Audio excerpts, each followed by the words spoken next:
Figure it out. Hello, this is Adam Koralik with Figure It Out Productions. The following video is part of our Quick Shoot series. Hey guys, it's Adam here. Recently I got the chance to fly up to Toronto and hang out with some of my friends.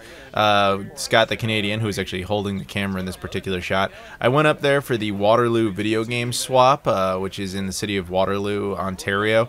And as you can see, it's basically a room full of people just kind of selling stuff. Lots of video games. This is what it looked like basically before the swap started. As a friend of both Scott the Canadian and Pete Diak being the guy who runs VGCC.ca, aka the people who ran this, I got to get in early. So this is what it looked like, and then 1 hour later, that's what it looked like. How insane is that?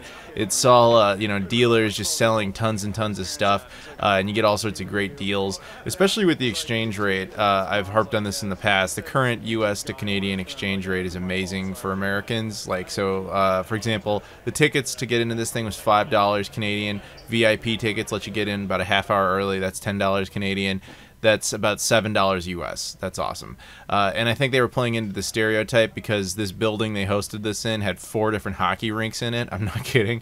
So that's what I want to show you. That was Scott right there who just kind of walked by the camera. You'll see him again. But yeah, so again, I got to get in early because of them. So this is pretty much there's 2 prime times to buy stuff, and this is one of them. This is before the public has entry, but a lot of people, like other dealers and people who are, you know, VIP essentially, get to go and start looking at stuff. This is that's Kamal right there. He runs a store called We Got Games, which I checked out while I was up there, and I'll be doing a video on. But yeah, this dude has insane inventory. I mean, and he also had, there he is. What up? Yeah, I know he can't hear me because it's a video. But yeah, so that was Kamal. And so I just wanted to give you guys a quick tour of this place before all the true insanity, which you got a sense of earlier, really came out. Lots of tables selling and all sorts of retro games. And you guys will, don't worry, you'll see my pickups at the end of the video. One thing that I never really saw much of was a lot of Sega stuff, man. Like particularly like Saturn, Sega CD, Dreamcast. I mean, you'd see like little bits of it here and there, but for the most part, just nothing. You know, in that regard, it was highly focused on Nintendo and PlayStation and Xbox stuff, which isn't particularly surprising. So we're at the Waterloo Game Swap, and we got like a little YouTube thing going on here. We got Shane, Rerez. Hello. We got Canadian Retro. We got the Retrollectors. We got Matt Vollmer. Yeah. Gamer Alley VT. Video Inception. SeeJayAre. We got the Retrollectors. And we got Scott the Canadian. Scott the Canadian. See, the thing is, it's true. We all do know each other. Yeah. This is awesome. It's crazy. This is the corner right here, eh? That was definitely cool. I got to meet up with a lot of YouTubers, some of which I'm sure you guys are very familiar with. It was really flattering, man. Like, I got recognized a lot at this. A lot of people came out. I know that a lot of people saw my video where I said I was going up there. A lot of people came out. So I'd like to give shout outs to all those people. I've signed some autographs and stuff, which was amazing. I never thought anybody would want that. I kept asking, like, why do you want me to ruin your thing, you know, by signing it? But people, they wanted that stuff. So that was really, really cool. It was awesome. Had a really good time up there. And yeah, it's definitely something I'd love to go back to. I mean, this is apparently the biggest video game swap in North America. It happens, I believe, every August and every May, or maybe it was every September and every May. There's Scott the Canadian right there again. Yeah, so a lot of the time what I would do is in the middle of the show, I was right here where you see me standing.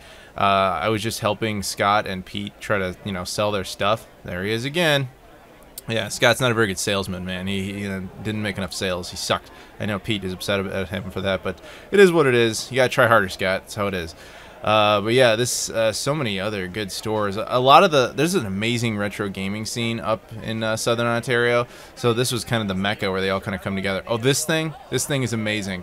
This is basically a digital NES with HDMI out that's coming through retro USB. I'll talk about it more in the future, but it's not a shitty like clone console. I'm really excited about that thing.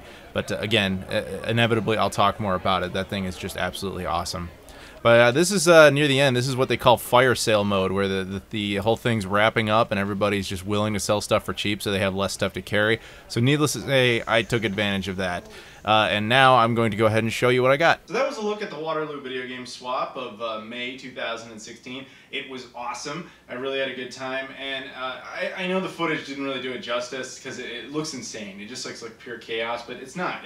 It's just a lot of fun. It's a lot of dealers selling stuff on tables for really good prices. I mean, where can you go wrong? So I wanted to show you guys what I ultimately walked away with from that.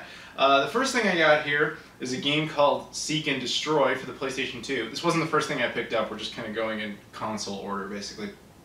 This wasn't actually anything I really wanted, but there was a guy selling, like, a lot. You'll have to understand what a lot of people will do is they'll have boxes where they say like buy 2 for 5 type of deal, and you'll find like one game you want, and you have to just kind of grab another one just to kind of bundle them together. So this was the bundled one, basically. It wasn't anything I really wanted, but as far as it's a PlayStation 2 console exclusive, it wasn't on the Xbox or GameCube or anything. It looked vaguely interesting, so picked it up.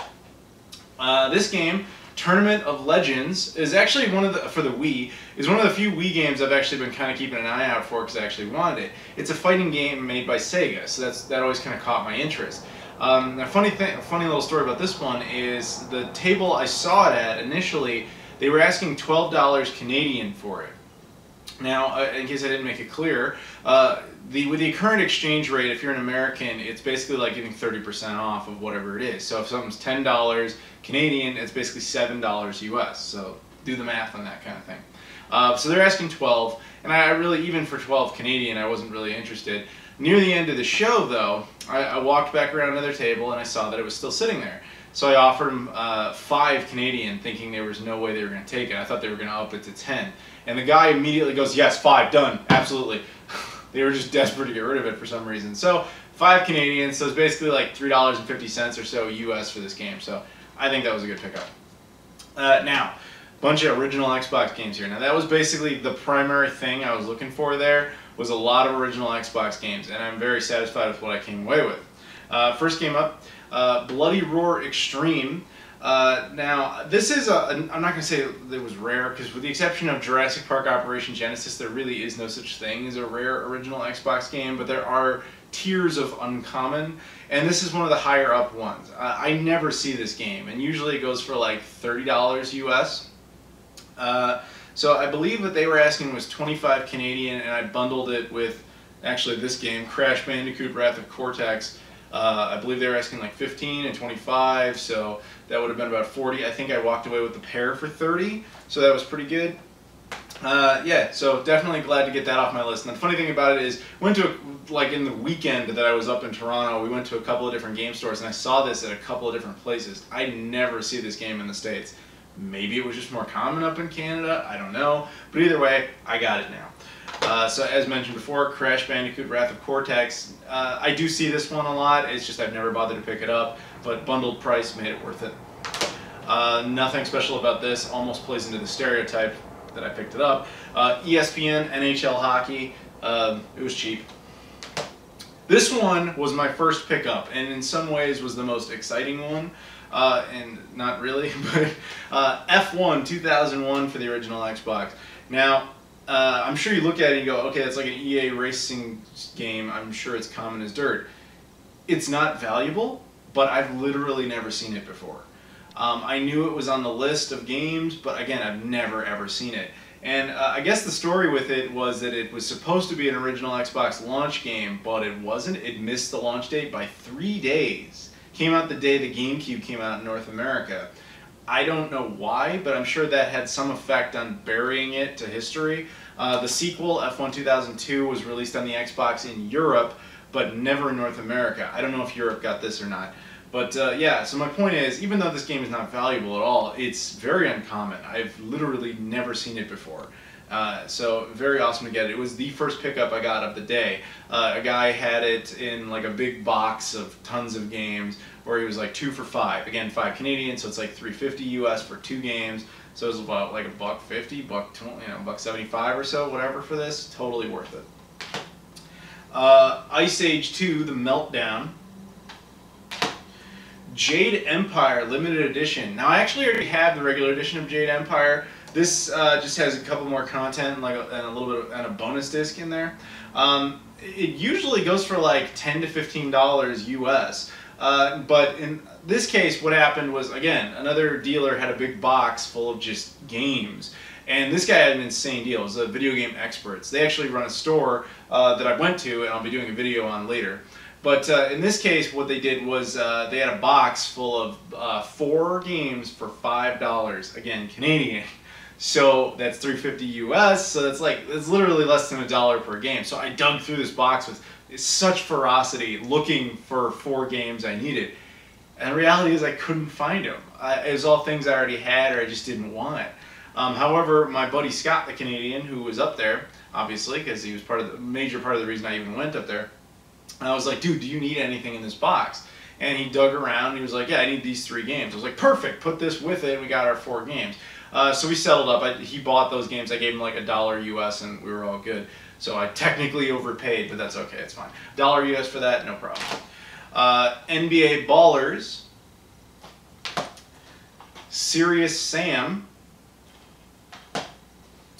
Showdown's Legends of Wrestling, and SpongeBob SquarePants Lights Camera Pants. Both of these are like $10 to $15 games US.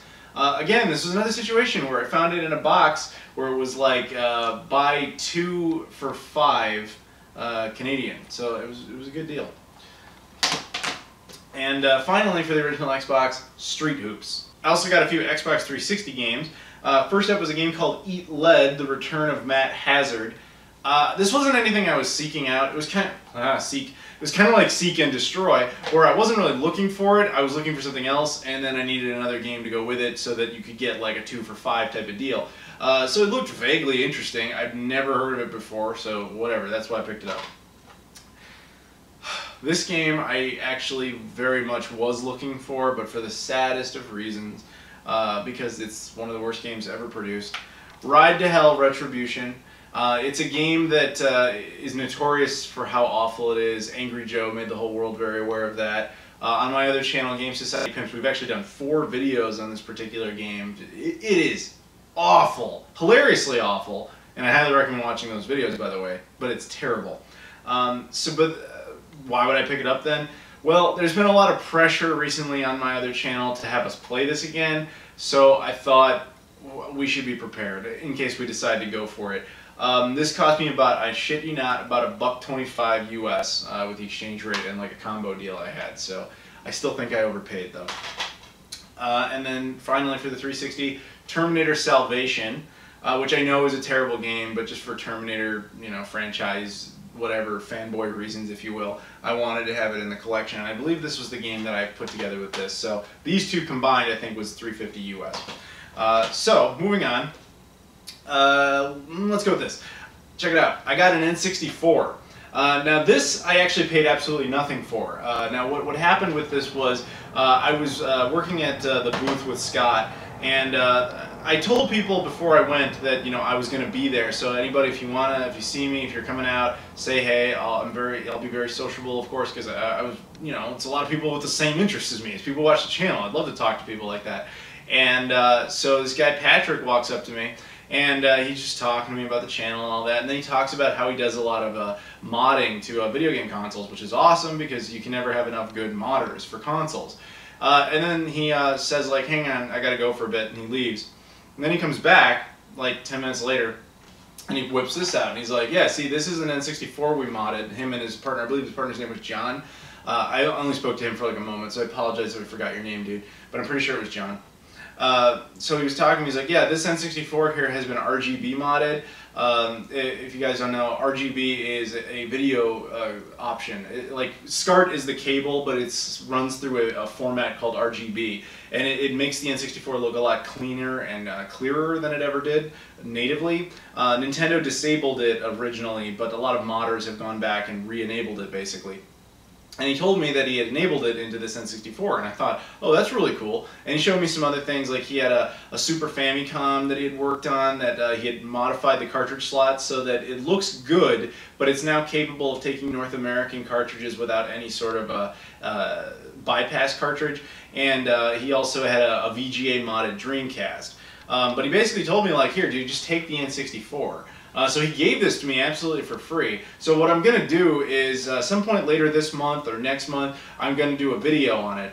Now the thing is, if you guys have been watching me for a while, you know I actually already have an RGB modded N64. So largely, I'm just curious how this compares to that one, because they were done in two totally different ways. So I want to see, you know, what yielded a better image and all that stuff. So basically, I'll explore that later, of course, because that's not what this video is about. But shout out to Patrick and John for hooking me up with this. That was really cool of them to do. Thank you again. Oh, the other thing that's cool about it is that I don't know if I mentioned it already, but the LED, he took it from red and changed it to green, so it's actually very unique. Now, moving on, we got more games. This is all GameCube. I had an unexpected score with GameCube. I don't usually find much GameCube stuff, so this was exciting. The first one is probably the best one, so I probably shouldn't show it first, but fuck it, we're doing it anyway. Batten Kaitos, Eternal Wings of the Lost Ocean. I'm not gonna lie, I didn't know much about this game. You can tell just by looking at it, it's probably one of those GameCube games that's worth something. And so I looked it up, and in the U.S., this game tends to sell for like 60, 70, depending on condition and stuff. I saw a lot of copies of it there selling upwards to, or well, I should say, priced at 140 Canadian. Now, I had no interest in that at all. But near the end of the show, when people were getting into fire sale mode because they don't want to take all this stuff back with them, there was a guy selling this. He had marked it down to 40 Canadian, and I thought, well, that's actually not that bad of a deal. But you know, we were really just wrapping up the show. Like everybody's putting stuff in tubs, getting ready to get the hell out of there. And I asked the dude, would he take 20 Canadian? I just said 20, of course. I wouldn't say 20 Canadian. And he said 30, and it's yours. Done. So to me, that's something like $22 for this game. That's not bad at all for this particular one. I'm very happy to get that off the list. The next one up, Battalion Wars, again for the GameCube. I kind of regret this one a little bit, and this is totally my own fault. The thing is, obviously, with a lot of Canadian releases, especially the later stuff like 360 and PS3 and anything now in the current 8th gen, if it's Canadian, they tend to have English and French on it. As an American, all my stuff is basically natively in English, and so I don't typically like to get the Canadian versions of stuff where it's very obvious that it's the Canadian version. Most GameCube stuff, that's not an issue, but in this particular game, it has both English and French on it, which is, you know, that's not a big deal. I got nothing against the French language. It's just that I'm just saying it doesn't match in with the stuff I have, so I kind of regret getting it a little bit because I didn't really notice that it had French all over it, but it's okay. It was, I believe, $5 Canadian, again, $3.50 US, so whatever, worth it in the end. This one was kind of fun. We got Bloody Roar Primal Fury, not to be confused with this Bloody Roar game for the Xbox. I don't know what motivated this, but for whatever reason, Hudson, or maybe it was Activision, there's Activision on here, Hudson on this one. For whatever reason, there's 3 different Bloody Roar games in that generation, one for the Xbox, one for the GameCube, and then there was a PlayStation 2 game. I don't have that one. So I thought, once I found that out, I knew I wanted the Xbox one, but I was like, oh, I should totally get the GameCube version if I ever find it. Now, the GameCube version usually sells for about $20 US. There was a booth there selling this, or asking $20 Canadian for this. So already on the face of it, that would have been a pretty good deal.